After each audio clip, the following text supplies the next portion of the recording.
오늘 안으로 수술 예약금을 납부하지 않으시면 다음 환자에게 수술 날짜가 넘어갑니다. 병원 수납 직원이 제게 서류를 내밀었습니다. 수술 예약금은 2천만 원이었습니다. 저는 떨리는 손으로 휴대전화를 들었습니다. 아들에게 7번, 딸에게 5번 전화를 걸었지만 아무도 받지 않았습니다. 한참 뒤 가족 대화방에 아들의 메시지가 올라왔습니다. 엄마 회의 중이야. 급한 거 아니면 나중에 전화할게. 저는 짧게 답했습니다. 엄마 수술해야 한대. 오늘까지 2천만 원이 필요하대. 메시지를 읽었다는 표시가 떴습니다. 하지만 답장은 오지 않았습니다. 잠시 뒤 딸에게 개인 메시지가 왔습니다. 엄마, 오빠한테 먼저 말해봐. 난 요즘 애들 학원비 때문에 진짜 여유 없어. 저는 멍하니 화면만 바라봤습니다.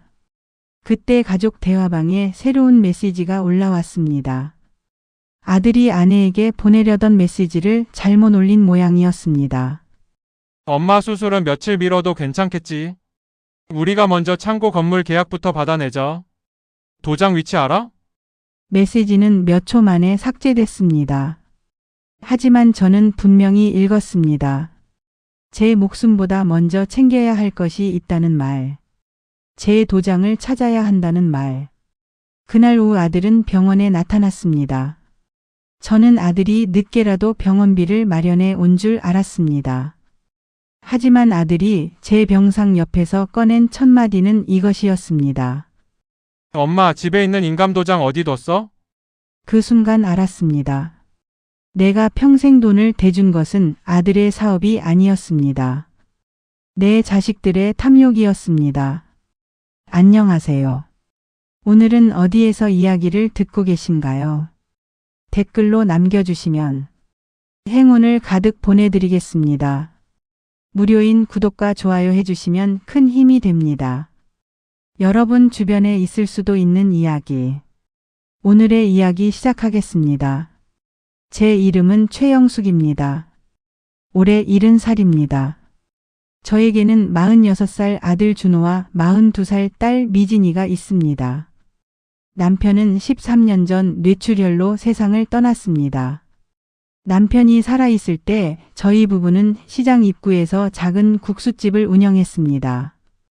아침 5시면 일어나 멸치 육수를 끓였고 밤 10시가 넘어가게 문을 닫았습니다. 점심시간에는 손님이 몰려 밥 한 숟갈 제대로 뜨지 못하는 날도 많았습니다. 그래도 힘든 줄 몰랐습니다. 두 아이만큼은 저희보다 편하게 살게 해주고 싶었으니까요. 준호가 대학교에 입학했을 때 남편은 동네 사람들에게 자랑했습니다. 우리 아들은 나중에 큰 회사 사장이 될 겁니다. 준호는 어릴 때부터 말재주가 좋았습니다. 무슨 일을 하든 자신감이 넘쳤고 사람을 끌어당기는 힘이 있었습니다. 반면 꾸준히 버티는 힘은 부족했습니다. 대학교를 졸업한 준호는 직장 생활을 3년 만에 그만뒀습니다. 아버지 남 밑에서 월급 받으며 살려고 공부한 줄 알아요? 그럼 뭘 하려고? 제 사업을 해야죠. 준호가 처음 시작한 사업은 치킨집이었습니다. 프랜차이즈 가맹비와 보증금, 인테리어 비용까지 필요하다며 1억 원을 부탁했습니다. 남편은 반대했습니다. 사업 경험도 없는 애한테 1억을 어떻게 맡겨? 하지만 저는 아들을 믿었습니다. 한 번은 기회를 줘야지. 실패하더라도 젊을 때 해봐야 하지 않겠어요? 저희는 적금을 깨고 가게를 담보로 대출받아 7천만 원을 마련했습니다. 나머지는 친척들에게 빌렸습니다. 준호는 처음 몇 달 동안 열심히 일했습니다. 저희도 가게 문을 닫고 아들의 치킨집에 가서 설거지와 청소를 도왔습니다. 하지만 1년도 지나지 않아 손님이 줄었습니다. 준호는 본사가 상권 분석을 잘못했다고 했습니다. 엄마, 내가 못해서 망한 게 아니야. 위치가 문제였어. 가게를 정리하고 남은 것은 3천만 원이 넘는 빚이었습니다. 남편은 다시는 아들 사업에 돈을 대지 않겠다고 했습니다. 그러나 준호는 두 번째 사업을 시작했습니다. 이번에는 온라인 의류 판매였습니다. 오프라인 가게처럼 월세가 드는 것도 아니고 이번에는 정말 위험이 적어. 준호는 사무실 보증금과 물건을 떼올 돈이 필요하다고 했습니다. 저는 남편 몰래 4천만 원을 건넸습니다. 그 사업도 1년 반 만에 문을 닫았습니다. 준호는 거래처에 사기를 당했다고 했습니다. 세 번째는 실내 낚시터였습니다. 네 번째는 캠핑용품 판매점이었습니다. 다섯 번째는 무인 카페였습니다. 사업이 바뀔 때마다 설명도 달라졌지만 마지막 말은 늘 똑같았습니다. 엄마 이번 한 번만 도와줘. 처음에는 1억이었던 돈이 3천만 원이 되고 2천만 원이 되고 1천만 원이 되었습니다. 금액이 줄어드니 저도 경계심이 무뎌졌습니다. 아들은 언제나 곧 돌려주겠다고 했습니다. 이번 달만 넘기면 매출 올라. 투자자가 곧 들어와. 대출만 막으면 가게는 살릴 수 있어. 하지만 제가 준 돈은 한 번도 돌아오지 않았습니다. 남편은 죽기 전까지 준호를 걱정했습니다. 병원에 입원해 있으면서도 제 손을 붙잡고 말했습니다. 영수가 준호한테 더는 돈 주지 마. 당신 아들이잖아요. 그래서 하는 말이야. 우리가 계속 막아주니까 저 녀석이 넘어지는 법도 일어나는 법도 모르는 거야. 남편이 떠난 뒤 저는 혼자가 되었습니다. 국수집을 정리할까 고민했지만 가게에 나가 있는 시간이 오히려 마음이 편했습니다. 손님들과 이야기를 나누고 국수를 삶다 보면 남편이 없는 집에 혼자 앉아 있는 것보다는 나았습니다. 그러던 어느 날 준호가 제 앞에 무릎을 꿇었습니다. 엄마 이번에 진짜 마지막이야. 아들의 무인 카페가 임대료를 내지 못해 쫓겨날 상황이라고 했습니다. 5천만 원만 있으면 살릴 수 있어. 엄마한테 그런 돈이 어디 있니? 아버지 보험금 남아있잖아. 저는 그 말에 가슴이 철렁했습니다. 남편의 사망보험금은 제 노후를 위해 남겨둔 돈이었습니다. 그 돈은 안 된다. 엄마 나 망하면 신용불량자 돼. 이미 내 사업에 얼마나 들어갔는지 아니? 준호는 제 손을 붙잡고 울었습니다. 내가 성공해서 다 갚을게. 엄마 집도 더 좋은 데로 옮겨드리고 매달 생활비도 드릴게. 그날 저는 보험금에서 5천만 원을 꺼내 아들에게 주었습니다. 무인 카페는 석 달 뒤 문을 닫았습니다. 준호는 코로나 이후 상권이 완전히 죽었다고 했습니다. 그 뒤로 저는 돈 이야기를 꺼내지 않았습니다. 돌려받을 수 없다는 사실을 이미 알고 있었기 때문입니다. 딸 미진이도 크게 다르지 않았습니다. 미진이는 오빠처럼 사업을 하지는 않았지만 필요할 때마다 저를 찾았습니다. 아파트 전세금이 부족하다며 3천만 원. 둘째 아이 영어 유치원 비용이 급하다며 1천만 원. 남편이 자동차 사고를 내 합의금이 필요하다며 2천만 원. 미진이는 돈을 받을 때마다 말했습니다. 엄마, 이건 빌리는 거야. 나중에 꼭 갚을게. 하지만 제가 갚으라는 말을 꺼내면 표정이 달라졌습니다. 엄마는 자식한테 준 돈을 일일이 계산해? 갚는다며. 부모가 자식 어려울 때 도와주는 게 당연한 거 아니야? 두 아이에게 건넨 돈을 정확히 계산해 본 적은 없었습니다. 계산하면 제 마음이 너무 아플 것 같았습니다. 그저 자식들이 잘 살면 된다고 생각했습니다. 저는 낡은 옷을 입고 시장에서 떨이로 나온 식재료를 샀습니다. 보일러도 아껴 틀었습니다. 반면 준호는 외제차를 몰았고 며느리 소라는 명품 가방을 들었습니다. 제가 물으면 준호는 사업하는 사람은 겉모습도 중요하다고 했습니다. 사람들이 돈 없는 사람한테 투자하겠어? 미진이는 아이들을 해외 영어 캠프에 보냈습니다. 요즘에는 다 보내. 애들 기죽일 수 없잖아. 저는 그 말을 믿었습니다. 시대가 달라서 그런 것이라고 생각했습니다. 자식들이 저보다 형편이 나아 보여도 실제로는 갚아야 할 대출이 많고 생활비도 많이 들 거라며 스스로를 설득했습니다. 그러던 어느 겨울 아침이었습니다. 국수집에서 육수통을 들다가 오른쪽 옆구리에 찢어지는 듯한 통증이 느껴졌습니다. 처음에는 근육이 놀란 줄 알았습니다. 파스를 붙이고 며칠을 버텼습니다. 하지만 통증은 점점 심해졌고 밥을 먹으면 속이 울렁거렸습니다. 단골 손님인 순자 씨가 제 얼굴을 보더니 병원에 가라고 성화였습니다. 영수가 내 얼굴이 누렇게 떴어. 요즘 잠을 못 자서 그래. 그렇게 버티다가 큰일 나. 결국 순자 씨에게 떠밀리듯 병원에 갔습니다. 검사 결과 담관에 종양이 발견됐습니다. 다행히 다른 장기로 퍼진 흔적은 없었지만 빨리 수술해야 한다고 했습니다. 의사는 제 앞에 검사 사진을 놓고 설명했습니다. 위치가 좋지는 않지만 지금 수술하면 치료 가능성이 높습니다. 수술비가 얼마나 듭니까?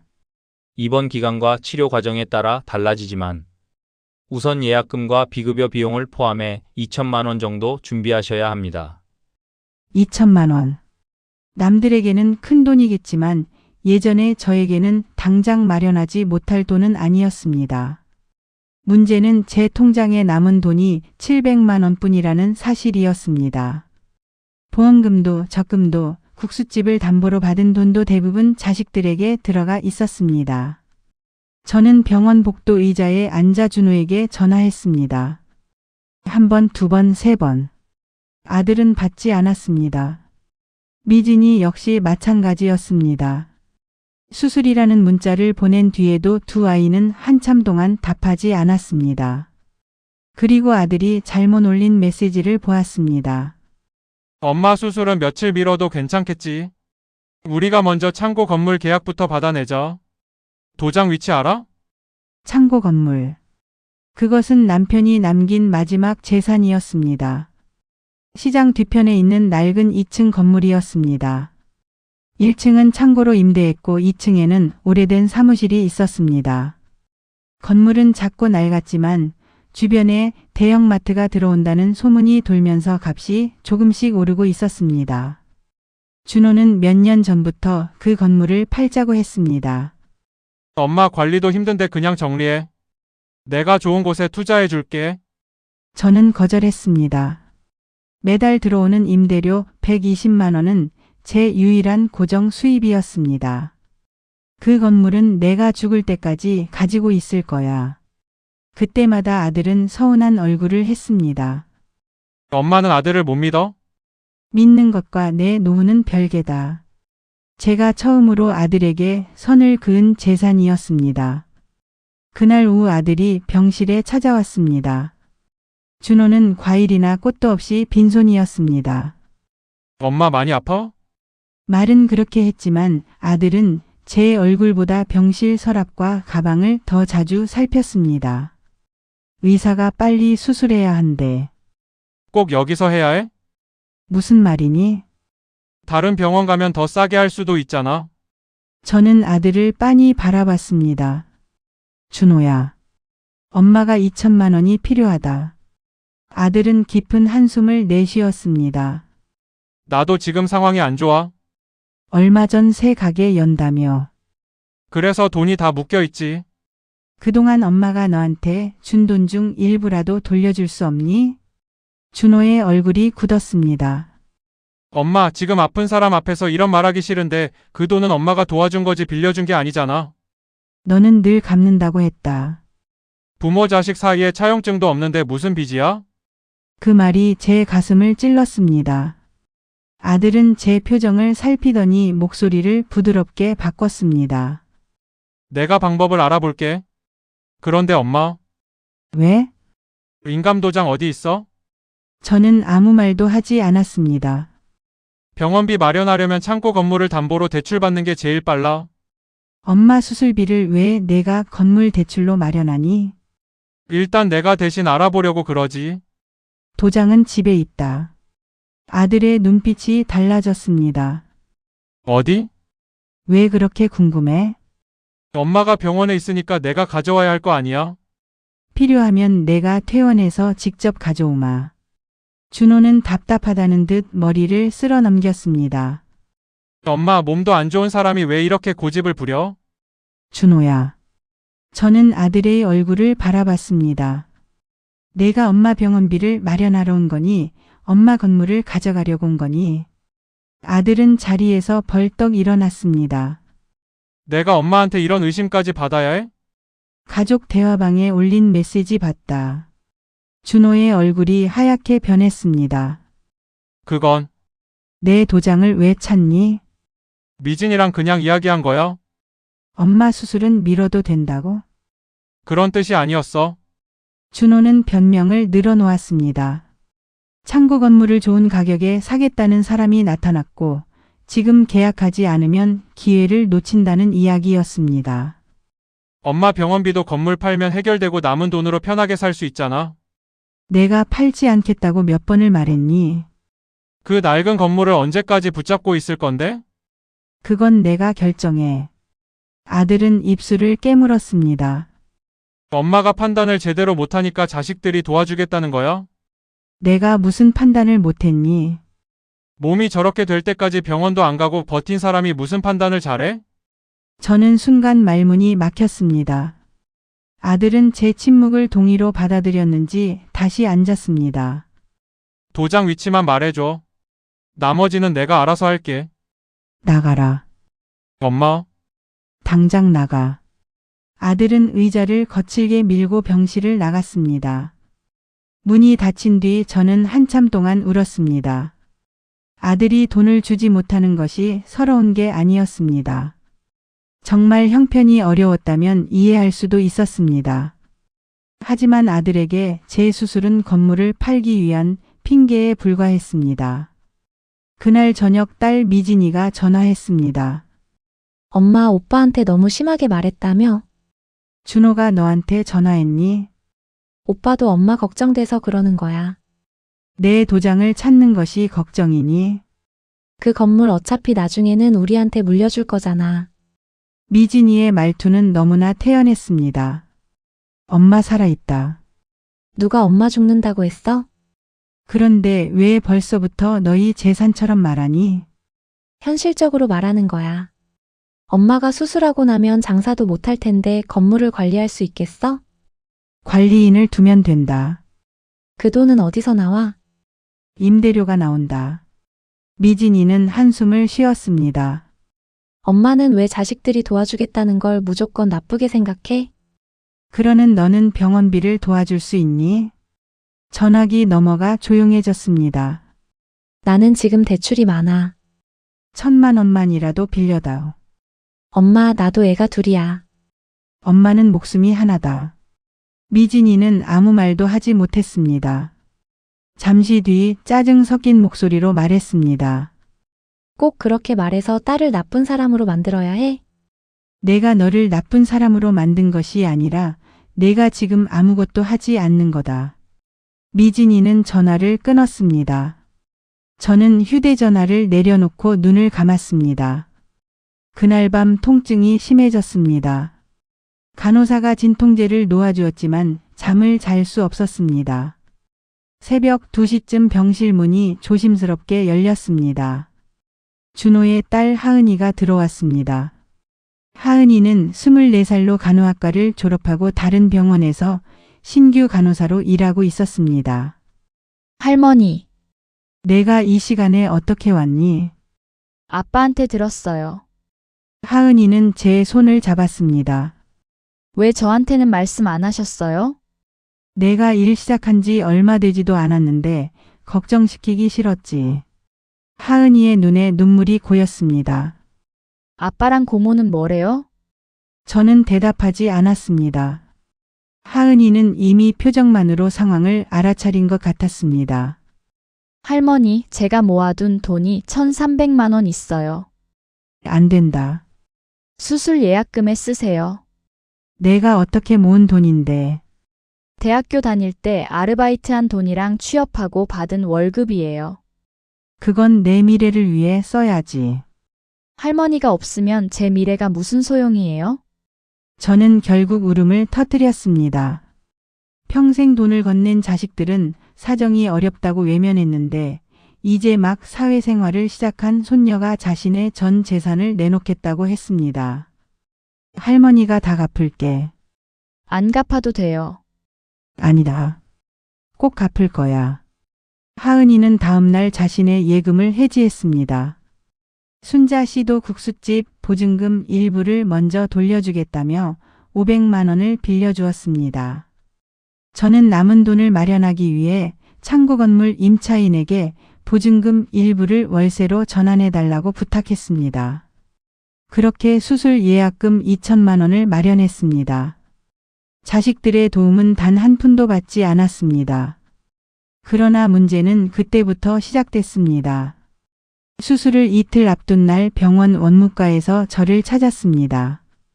최영숙님, 혹시 최근에 대출을 신청하셨습니까? 대출이요? 금융기관에서 환자분의 입원 사실과 수술 가능 여부를 확인하는 전화가 왔습니다. 어느 금융기관인데요. 직원은 개인정보라 정확히 알려주기 어렵다고 했습니다. 저는 불안한 마음에 거래은행으로 전화했습니다. 은행 직원은 본인 확인을 마친 뒤 뜻밖의 이야기를 했습니다. 제 명의로 1억 2천만 원의 사업자 대출 심사가 진행 중이라는 것이었습니다. 담보는 창고 건물이었습니다. 저는 대출을 신청한 적이 없습니다. 며칠 전 대리인이 서류를 제출했습니다. 대리인이 누구죠? 최준호 씨입니다. 머릿속이 하얘졌습니다. 서류에 제 서명이 있습니까? 위임장과 인감증명서가 제출됐습니다. 저는 위임장을 써준 적이 없습니다. 은행 직원의 목소리가 다급해졌습니다. 그렇다면 즉시 심사를 중단하고 사고신고를 접수하겠습니다. 저는 곧바로 하은이에게 연락했습니다. 하은이가 병원으로 달려왔고 저희는 함께 경찰서에 갔습니다. 준호가 제출한 위임장에는 제 서명과 도장이 찍혀 있었습니다. 하지만 서명은 제가 한 것이 아니었습니다. 이 인감 도장은 맞습니까? 경찰관이 물었습니다. 도장은 제 것이 맞았습니다. 저는 집 안방 장롱 깊숙한 곳에 도장을 넣어두었습니다. 비밀번호를 아는 사람은 저와 준호뿐이었습니다. 준호는 제가 해외여행을 갔을 때 집 보일러가 고장났다며 비밀번호를 물어본 적이 있었습니다. 아들이 도장을 가져간 것 같습니다. 경찰은 위조된 위임장과 대출 신청 경위를 조사하겠다고 했습니다. 제가 병원으로 돌아오자 준호가 기다리고 있었습니다. 엄마 경찰에 신고했어? 내가 내 도장을 훔쳤니? 훔친 게 아니라 잠깐 쓴 거야? 그게 훔친 거다. 대출만 받으면 바로 돌려놓으려고 했어. 내 허락도 없이 내 건물을 담보로. 준호가 병실 문을 닫았습니다. 엄마, 내 사업에 지금 큰 투자자가 들어오려고 해. 또 사업 이야기냐? 이번에는 진짜야. 이 기회만 잡으면 그동안 엄마한테 받은 돈도 전부 갚을 수 있어. 대출이 1억 2천만 원이다. 몇 달만 쓰고 갚을 수 있어. 내가 지금까지 몇 달만 쓰겠다고 가져간 돈이 얼마인 줄 아니? 준호는 목소리를 높였습니다. 그래서 나더러 어떻게 하라는 거야? 여기서 그냥 망하라고? 망해야 하면 망해라. 아들은 충격받은 얼굴로 저를 바라봤습니다. 저 역시 그런 말을 입 밖으로 낸 것은 처음이었습니다. 처음 치킨집이 망했을 때 내가 책임지게 뒀어야 했다. 그때 내가 내 빚을 갚아준 것이 잘못이었다. 엄마가 도와주겠다고 했잖아. 그래. 내가 잘못했다. 이제 와서 전부 내 탓으로 돌리는 거야? 내 사업은 내 책임이다. 준호는 이를 악물었습니다. 엄마가 나를 이렇게 만든 거잖아. 그 말에 저는 헛웃음이 나왔습니다. 내가 너를 어떻게 만들었니? 아버지는 늘 나를 못 믿었어. 엄마만 내 편이었잖아. 그래서 난 엄마가 끝까지 나를 도와줄 줄 알았어. 그것이 내가 내 도장을 훔친 이유냐? 어차피 그 건물은 나중에 나랑 미진이가 받을 거잖아. 저는 침대 옆 물컵을 바닥에 내던졌습니다. 유리컵이 깨지는 소리에 간호사가 뛰어들어왔습니다. 나가. 준호는 잠시 저를 노려보다 병실을 나갔습니다. 그날 저는 수술을 받았습니다. 수술은 6시간이 넘게 걸렸습니다. 눈을 떴을 때 가장 먼저 보인 사람은 하은이었습니다. 순자 씨도 병실 의자에서 꾸벅꾸벅 졸고 있었습니다. 준호와 미진이는 없었습니다. 수술 뒤 사흘째 되는 날 미진이가 꽃바구니를 들고 찾아왔습니다. 엄마 괜찮아? 저는 대답하지 않았습니다. 미진이는 꽃바구니를 창가에 내려놓고 앉았습니다. 오빠가 잘못한 건 맞아.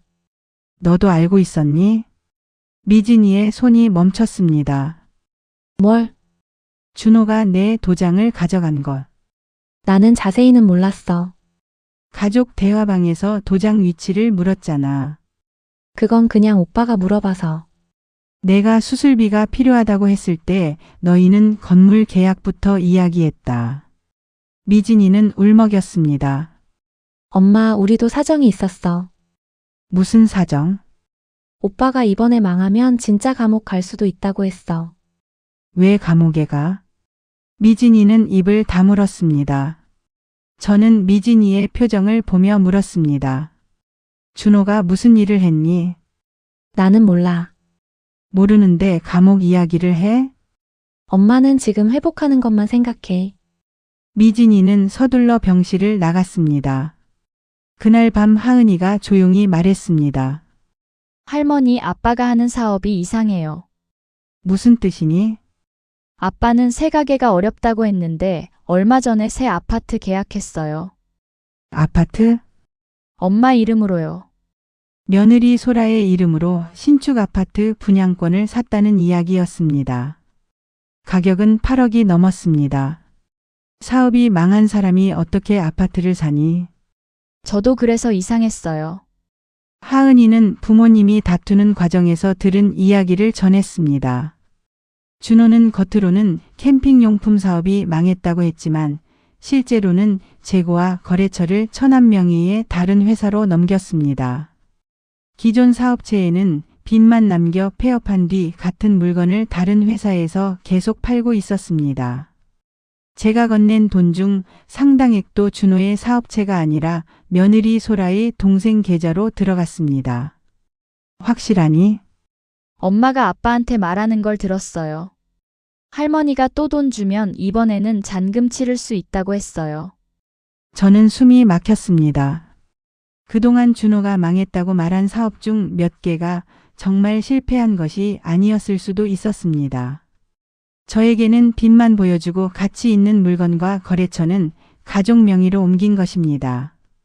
퇴원 후 저는 곧바로 집으로 가지 않았습니다. 하은이의 도움을 받아 병원 근처 단기 임대주택에서 지냈습니다. 준호가 제 집 비밀번호를 알고 있었고 도장이 또 사라질 수도 있었기 때문입니다. 저는 변호사를 찾아갔습니다. 박 변호사는 제가 가져간 통장 내역과 문자 메시지, 아들의 대출 서류를 한참 동안 확인했습니다. 아드님께 건넨 돈이 상당히 많으시네요. 정확히 계산해 본 적이 없습니다. 계좌 이체 내역만 10년 동안 3억이 넘습니다. 저는 고개를 들지 못했습니다. 3억. 현금으로 준 돈과 대신 갚아준 대출까지 합하면 훨씬 많을 것입니다. 돌려받을 수 있습니까? 단순 증여로 판단될 가능성도 있습니다. 다만 아드님이 갚겠다고 말한 문자와 차용 사실을 인정한 녹음이 있다면 이야기가 달라집니다. 녹음은 없습니다. 문자부터 찾아보시죠. 하은이와 저는 며칠 동안 오래된 휴대전화와 문자 메시지를 뒤졌습니다. 준호가 돈을 부탁할 때 보낸 메시지는 수백 개였습니다. 엄마 3천만 원만 빌려줘. 6개월 뒤에 이자까지 갚을게. 이번에 대출 막아주면 가게 정리하고 반드시 돌려줄게. 아버지 보험금에서 5천만 원만 빌려주면 매달 500씩 갚을게. 딸 미진이의 메시지도 있었습니다. 전세금 2천만 원만 빌려줘. 집 빠지면 바로 갚을게. 남편한테는 엄마한테 빌리는 거라고 말했어. 변호사는 메시지를 인쇄하며 말했습니다. 일부 금액은 대여금으로 청구할 수 있겠습니다. 전부 받아야 합니다. 제 목소리가 저도 놀랄 만큼 단호했습니다. 이제는 한 푼도 그냥 줄 수 없습니다. 박 변호사는 먼저 아들의 재산 흐름을 확인해야 한다고 했습니다. 준호의 사업체와 며느리 가족 회사 사이의 거래를 조사하자 이상한 점이 계속 나왔습니다. 준호는 제게 돈을 받은 직후 처남 회사에 상품 대금이라는 명목으로 큰 돈을 보냈습니다. 하지만 실제 물건이 오간 흔적은 거의 없었습니다. 그 돈은 다시 며느리 소라의 계좌로 흘러갔고 아파트 계약금으로 사용되었습니다. 준호가 망했다고 했던 무인 카페의 기계와 역시 집기 헐값에 처남에게 넘겼습니다. 처남은 같은 장소에서 상호만 바꿔 영업을 계속했습니다. 제가 준 5천만 원으로 준호의 사업을 살린 것이 아니라 며느리 가족에게 가게를 넘겨준 셈이었습니다. 더 충격적인 사실은 딸 미진이도 일부를 알고 있었다는 것입니다. 준호가 어머니 재산을 담보로 대출받는데 동의해주면 3천만 원을 주겠다고 약속했습니다. 미진이가 아파트 대출을 갚아야 한다는 이유였습니다. 가족 대화방에서 두 사람이 건물 계약을 서두른 이유가 바로 그것이었습니다. 준호는 건물 담보대출 중 3천만 원을 미진이에게 주고 나머지 돈으로 자신의 빚을 막을 계획이었습니다. 제 수술비는 그들의 계획에 포함되어 있지 않았습니다. 제가 죽더라도 보험금과 창고 건물이 남는다고 생각했던 것인지도 모릅니다. 저는 며칠 동안 아무것도 먹을 수 없었습니다. 수술 부위보다 마음이 더 아팠습니다. 내가 뭘 그렇게 잘못 키웠을까? 제가 중얼거리자 순자 씨가 제 손을 잡았습니다. 내가 잘못 키운 게 아니다. 돈을 달라는 대로 줬어. 그건 내 잘못이 맞아. 순자 씨의 솔직한 말에 저는 고개를 들었습니다. 하지만 내가 자식을 사랑한 것과 자식들이 너를 속인 것은 다른 문제야. 내가 계속 막아줬으니 저렇게 된 거야. 그렇다고 내 도장을 훔치고 내 병원비를 외면한 죄까지 내가 짊어질 필요는 없어. 순자 씨는 제게 오래된 수첩 하나를 건넸습니다. 이거 내 국수집 서랍에서 나왔어. 남편이 사용하던 장부였습니다. 국수집 매출과 지출을 기록하던 평범한 장부인 줄 알았습니다. 그런데 뒤쪽에는 준호에게 건넨 돈이 날짜별로 적혀 있었습니다. 준호 치킨집 보증금 7천만 원, 온라인 판매 사무실 4천만 원, 실내 낚시터 시설비 3,500만 원, 준호 카드 대금 1,800만 원. 그 옆에는 준호가 작성한 간단한 확인서들이 붙어 있었습니다. 위 금액을 어머니 최영숙에게 빌렸으며 사업이 안정되는 즉시 갚겠습니다. 아들의 서명과 지장이 있었습니다. 저는 장부를 붙잡고 울었습니다. 남편은 알고 있었습니다. 제가 몰래 아들에게 돈을 준 사실도 준호가 갚지 않을 가능성이 크다는 것도 알고 있었습니다. 그러면서도 저를 나무라지 않고 증거를 남겨두었습니다. 장부 마지막 장에는 남편의 글씨가 적혀 있었습니다. 영숙이는 마음이 약해 돈을 돌려받지 못할 것이다. 내가 먼저 죽는다면 이 장부라도 영숙이를 지켜주길 바란다. 저는 장부 위로 눈물을 떨어뜨렸습니다. 당신은 다 알고 있었군요. 남편은 생전에 제게 수없이 말했습니다. 준호에게 돈을 주지 말라고. 하지만 저는 남편이 아들을 믿지 못해서 그러는 줄 알았습니다. 사실 남편은 아들이 아니라 저를 지키려 했던 것입니다. 박 변호사는 장부와 확인서를 보며 고개를 끄덕였습니다. 이 정도면 상당액을 대여금으로 청구할 수 있습니다. 지금 바로 해주세요. 아드님이 재산을 다른 사람 명의로 돌릴 가능성이 있습니다. 가압류도 함께 신청하겠습니다. 며느리 명의 아파트도 가능합니까? 어머니에게 받은 돈이 아파트 계약금으로 흘러간 사실이 입증된다면 일부 대응할 수 있습니다. 저는 준호와 미진이에게 내용 증명을 보냈습니다. 준호에게 청구한 금액은 확인 가능한 원금만 3억 7천만 원이었습니다. 미진이에게는 6천만 원이었습니다. 두 사람은 내용 증명을 받은 당일 저를 찾아왔습니다. 제가 머무는 단기 임대주택 앞에서 준호가 문을 두드렸습니다. 엄마 문 열어. 저는 하은이에게 경찰에 연락할 준비를 하라고 말한 뒤 문을 열었습니다. 준호와 미진이는 변호사가 보낸 서류를 들고 있었습니다. 엄마가 우리한테 소송을 해? 준호가 서류를 흔들었습니다. 그래.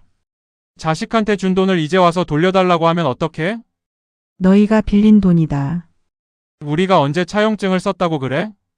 저는 남편의 장부 사본을 내밀었습니다. 준호의 얼굴이 굳었습니다. 이거 어디서 났어? 내 아버지가 남겼다. 준호는 확인서를 들여다봤습니다. 오래전에 자신이 직접 서명한 사실이 떠오른 모양이었습니다.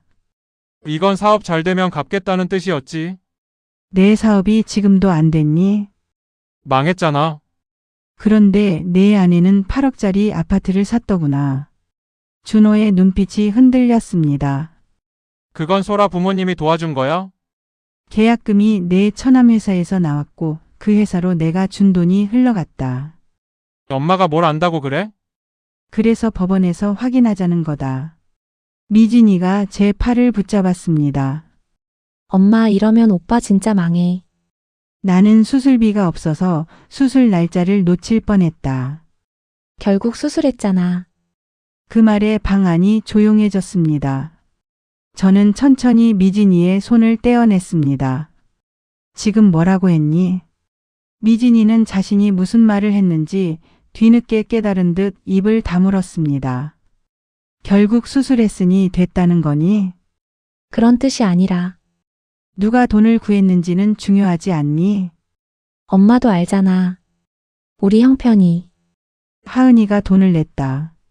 준호가 놀라 딸을 바라봤습니다. 내가? 하은이가 아버지를 똑바로 바라봤습니다. 네. 제 전 재산이었어요. 왜 나한테 말 안 했어? 아빠가 할머니보다 창고 건물이 더 중요해 보였으니까요. 너까지 아빠한테 이럴 거야? 할머니 수술을 미루자고 한 사람이 아빠잖아요. 준호가 딸에게 다가가자 제가 그 사이를 막았습니다. 내 손녀에게 소리치지 마라. 엄마가 하은이까지 내 편에서 떼어놓는 거야? 하은이는 내 물건이 아니다. 준호는 분노한 얼굴로 저를 바라봤습니다. 그래. 마음대로 해. 소송해서 다 가져가. 그러고 나서 혼자 잘 살아. 준호가 돌아서려는 순간 제가 말했습니다. 경찰에서도 곧 연락이 갈 거다. 아들이 멈춰 섰습니다. 무슨 경찰? 위조 위임장과 인감도장 절도. 엄마. 그리고 내 처남 회사로 돈을 빼돌린 것도 조사할 거다. 미진이는 얼굴이 하얗게 질렸습니다. 엄마 거기까지 해야 해? 너도 경찰에서 연락받을 수 있다. 나는 아무것도 안 했어. 내 도장 위치를 준호에게 알려줬잖아. 미진이는 준호를 바라봤습니다. 오빠 엄마가 어떻게 알았어? 두 사람은 제 앞에서 서로를 의심하기 시작했습니다. 준호는 미진이가 대화를 흘렸다고 생각했고 미진이는 오빠가 자신에게 책임을 떠넘길까 두려워했습니다. 저는 그 모습을 보며 깨달았습니다. 두 사람은 가족이 아니었습니다. 돈이 들어올 때만 손을 잡은 공범이었습니다. 돈이 막히자마자 서로를 버릴 준비를 하고 있었습니다. 며칠 뒤 법원에서 준호 부부의 아파트 분양권과 처남 회사 계좌 일부에 대한 가압류가 결정됐습니다. 창고 건물 담보대출도 완전히 중단됐습니다. 준호는 거래처 대금을 지급하지 못해 사업을 계속하기 어려워졌습니다. 그제야 며느리 소라가 저를 찾아왔습니다. 소라는 과일 상자와 건강식품을 들고 왔습니다. 어머니 몸은 좀 어떠세요? 무슨 일로 왔니? 가족끼리 오해가 있는 것 같아서요. 오해가 아니라 서류와 계좌가 있다. 소라는 제 앞에 무릎을 꿇었습니다. 준호 씨가 너무 급해서 잘못한 거예요. 내 동생 회사로 내 돈이 들어간 것도 준호 혼자 한 일이니? 소라의 얼굴이 굳었습니다. 그건 정상적인 거래였어요. 물건을 받지 않았는데 무슨 거래가 정상적이니? 서류가 빠졌을 수도 있죠. 법원에서 확인하자. 소라는 울먹이기 시작했습니다. 아파트 가압류만 풀어주세요. 우리 하은이도 살아야 하잖아요. 방 안에 있던 하은이가 말했습니다. 제 이름 팔지 마세요. 하은아, 그 집 제 집 아니잖아요. 엄마 아빠 집이지. 우리가 다 너를 위해서. 할머니 돈으로 산 집이 어떻게 저를 위한 거예요? 소라는 딸을 노려봤습니다. 넌 세상 물정을 몰라. 할머니 수술비를 외면하는 게 세상 물정이면 저는 모르고 살래요. 소라는 결국 아무것도 얻지 못하고 돌아갔습니다. 소송이 시작되자 준호와 미진이는 서로 다른 주장을 했습니다. 준호는 제가 돈을 모두 증여했다고 주장했습니다. 미진이는 자신이 받은 돈은 결혼 비용과 양육비를 지원받은 것이며 갚을 의무가 없다고 했습니다. 하지만 문자 메시지와 확인서, 계좌 내역이 남아 있었습니다. 더구나 준호는 경찰 조사 과정에서 제가 준 돈 일부를 사업체가 아니라 처남 회사와 아내 계좌로 보낸 사실을 인정했습니다. 그는 세금을 줄이고 채권자들로부터 재산을 지키기 위한 것이라고 변명했습니다. 어머니 돈을 빼돌리려던 것은 아닙니다. 그런데 왜 어머니 명의로 대출까지 받으려 했습니까? 조사관이 묻자 준호는 대답하지 못했습니다.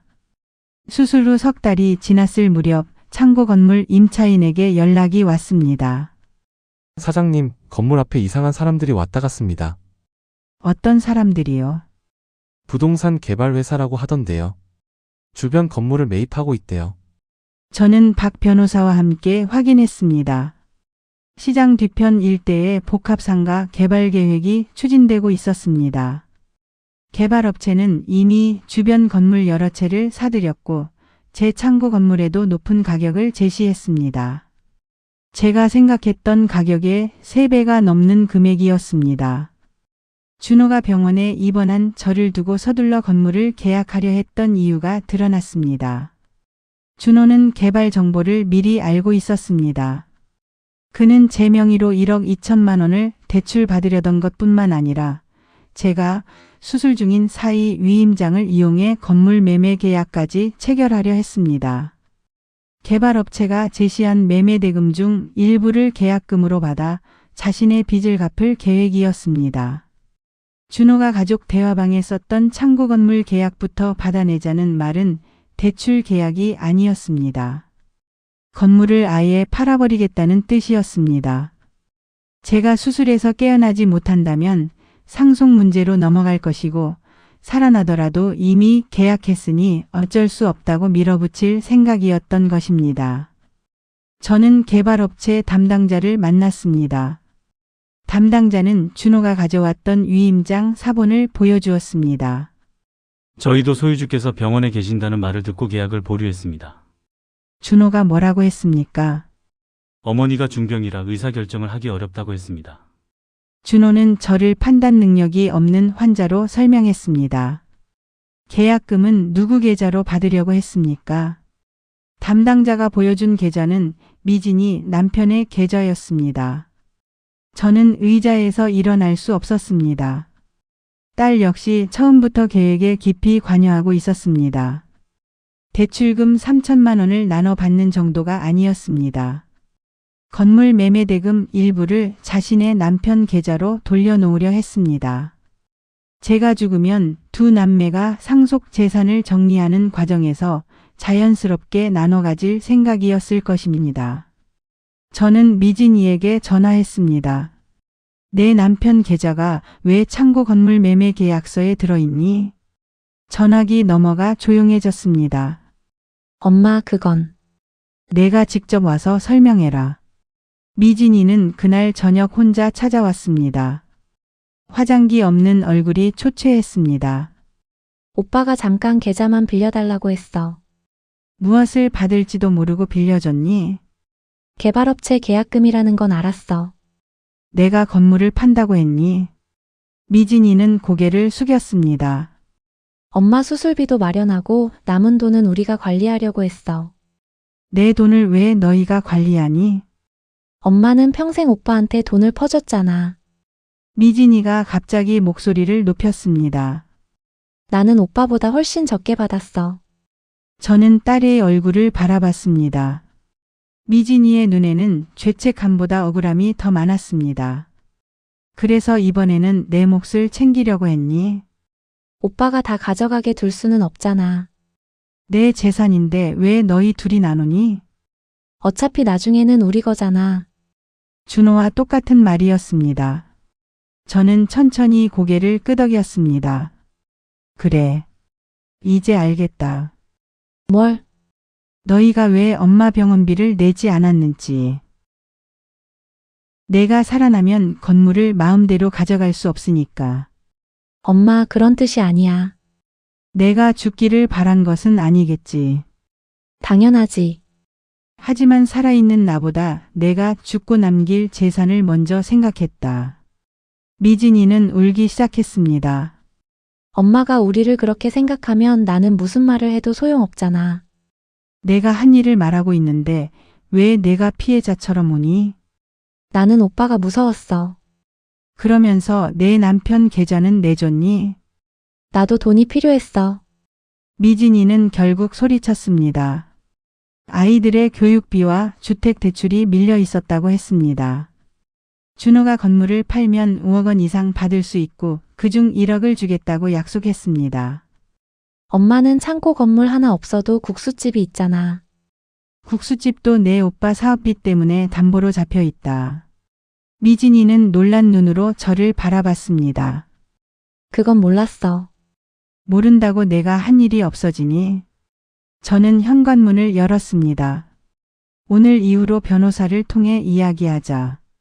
엄마. 나가라. 미진이는 제 앞에 무릎을 꿇었습니다. 한 번만 용서해줘. 내가 엄마 수술비를 외면한 날 엄마는 이미 한 번 죽었다. 수술실에서 살아나온 것은 너희 엄마가 아니라 새로운 최영숙이다. 저는 딸을 밖으로 내보냈습니다. 그날 밤 한숨도 자지 못했습니다. 자식을 끊어내는 일이 통쾌할 줄 알았습니다. 하지만 전혀 그렇지 않았습니다.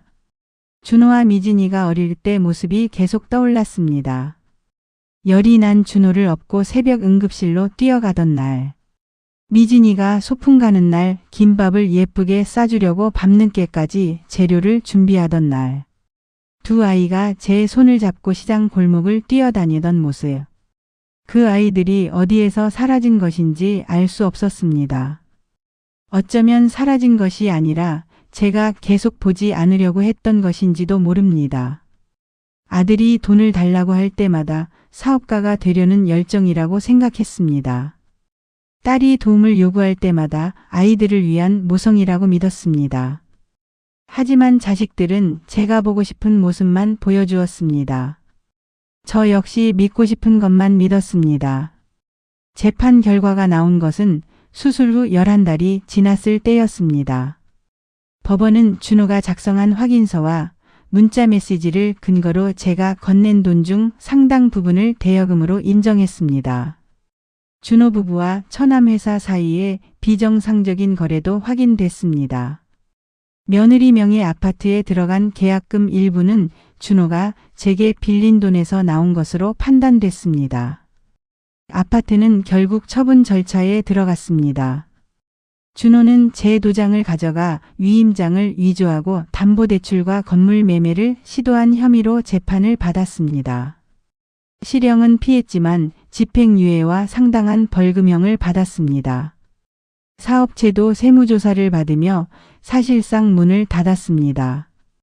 미진이 역시 건물 매매 시도에 관여한 사실이 인정됐고 남편 계좌로 계약금을 받으려 했던 일 때문에 조사를 받았습니다. 두 사람은 서로에게 책임을 떠넘겼습니다. 준호는 미진이가 먼저 건물을 팔자고 했다고 주장했고 미진이는 오빠의 협박에 따랐다고 말했습니다. 남매는 결국 연락을 끊었습니다. 제가 평생 지켜주려 했던 가족은 돈 때문에 완전히 무너졌습니다. 저는 창고 건물을 개발업체에 팔지 않았습니다. 당장 큰 돈을 받을 수도 있었지만 서두르고 싶지 않았습니다. 대신 장기 임대 계약을 맺고 건물을 리모델링했습니다.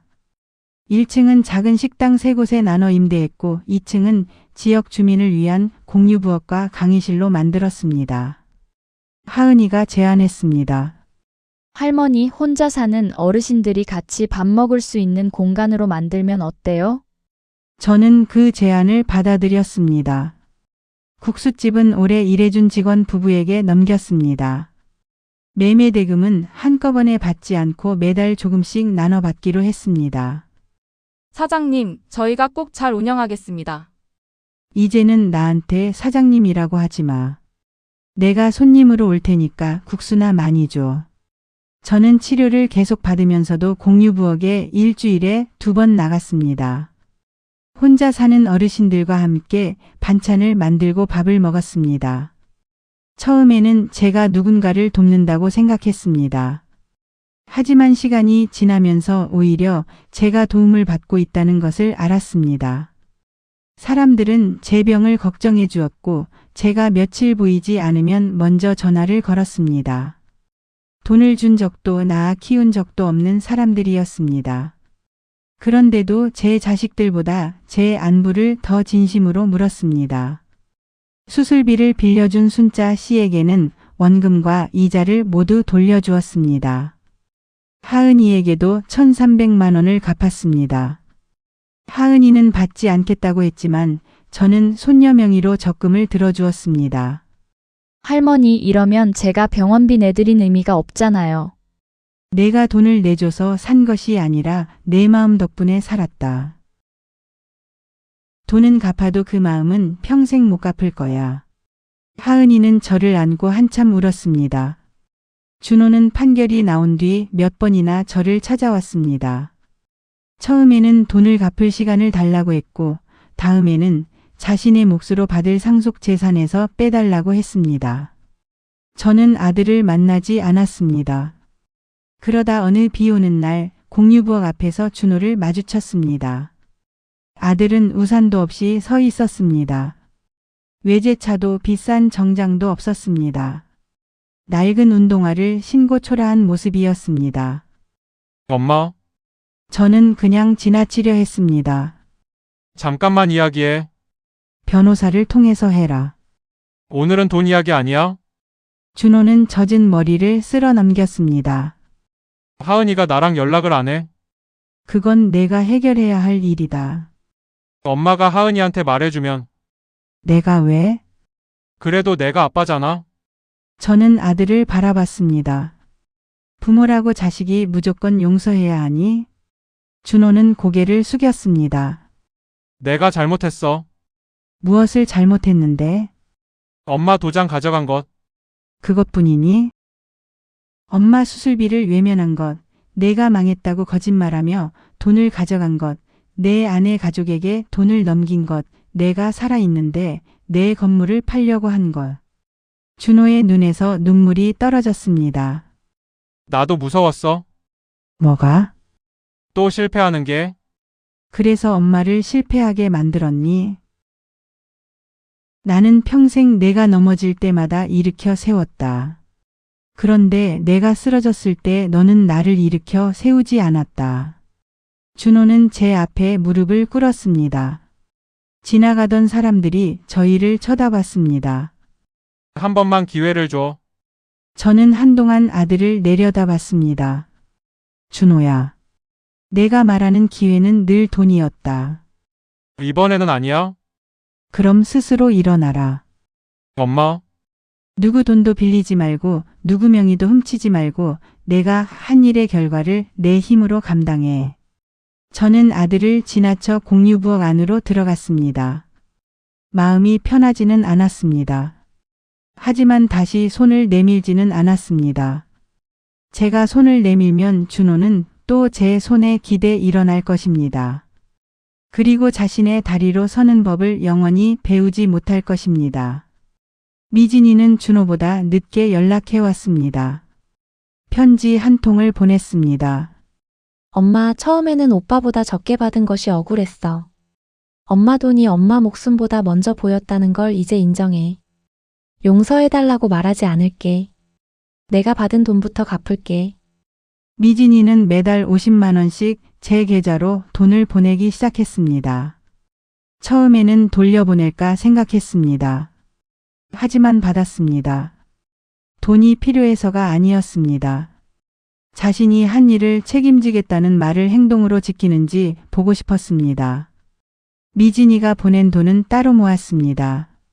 언젠가 딸이 정말 달라졌다고 느끼는 날이 온다면 그 돈을 어떻게 할지 다시 생각할 것입니다. 하지만 아직 용서하지는 않았습니다. 용서는 상대가 요구한다고 주는 것이 아니었습니다. 상처 입은 사람이 준비되었을 때 결정하는 것이었습니다. 수술 후 2년이 지난 봄, 저는 정기검진을 받았습니다. 의사는 검사 결과를 보며 웃었습니다. 현재까지 재발 소견 없습니다. 정말입니까? 관리를 잘하셨네요. 병원을 나오는 길에 저는 한동안 로비에 서 있었습니다. 2천만 원이 없어 수술 날짜를 놓칠 뻔했던 날이 떠올랐습니다. 그때는 제 인생이 자식들의 전화 한 통에 달려 있다고 생각했습니다. 준호가 돈을 주면 살고 미진이가 외면하면 죽는 줄 알았습니다. 하지만 아니었습니다. 저를 살린 것은 자식들이 아니었습니다. 제 손녀와 친구, 그리고 마지막 순간에라도 제 삶을 포기하지 않은 저 자신이었습니다. 병원 밖으로 나오니 하은이가 기다리고 있었습니다. 할머니 결과 어때요? 저는 일부러 심각한 표정을 지었습니다. 의사가 큰일이래. 하은이의 얼굴이 하얗게 변했습니다. 왜요? 뭐가 나왔어요? 앞으로 100살까지 살 수도 있대.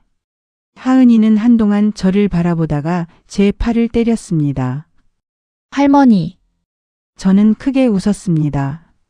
병원 앞 벤치에 앉아 하은이와 따뜻한 커피를 마셨습니다. 하은아. 네. 할머니가 예전에는 돈을 주는 것이 사랑이라고 생각했다. 자식이 힘들다고 하면 대신 빚을 갚아주고 넘어질 것 같으면 받쳐주는 것이 부모의 역할인 줄 알았어. 할머니는 좋은 엄마였어요. 아니다. 좋은 엄마가 아니라 겁 많은 엄마였어. 왜요? 자식이 실패하면 내가 실패한 것 같아서 견딜 수 없었거든. 저는 멀리 병원 출입문을 바라봤습니다. 그래서 아이들이 실패할 기회를 빼앗았어. 책임질 기회도 같이 빼앗고. 하은이가 제 손을 잡았습니다. 그래도 아빠와 고모가 한 일이 할머니 탓은 아니에요. 이제는 안다. 저는 손녀의 손을 꼭 잡았습니다. 내가 잘못한 부분은 내가 고치고 그 아이들이 잘못한 부분은 그 아이들이 책임져야지. 공유부엌으로 돌아오자 어르신들이 점심을 준비하고 있었습니다. 누군가는 채소를 다듬었고 누군가는 국을 끓였습니다. 순자 씨가 저를 보며 물었습니다. 검사 결과 어때? 100살까지 살 수 있대. 겨우 100살이야? 돈 아깝게 수술했네. 사람들이 웃음을 터뜨렸습니다. 저도 앞치마를 두르고 반찬을 담았습니다. 그날 메뉴는 멸치국수였습니다. 남편과 평생 팔았던 음식이었습니다. 국물 냄새를 맡으니 젊은 시절의 시장 골목이 떠올랐습니다. 땀을 흘리며 면을 삶던 남편. 학교를 마치고 가게로 달려오던 어린 준호와 미진이. 그때의 아이들은 분명히 제 품 안에서 웃고 있었습니다. 저는 그 기억까지 미워하지 않기로 했습니다.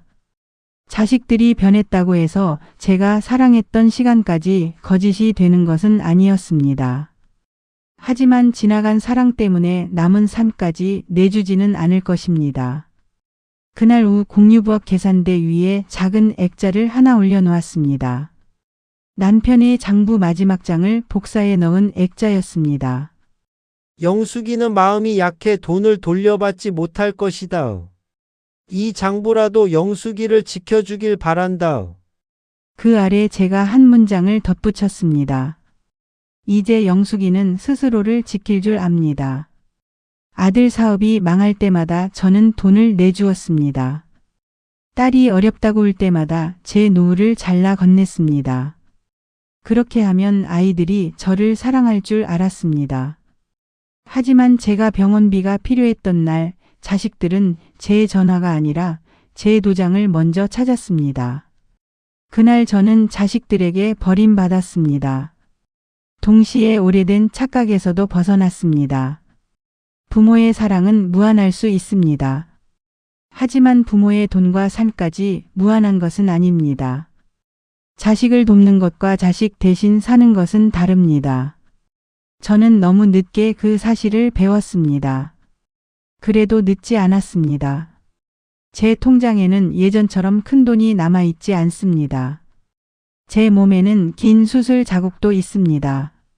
준호와 미진이를 생각하면 아직도 가슴 한쪽이 아픕니다. 하지만 이제 제 도장은 제 손안에 있습니다.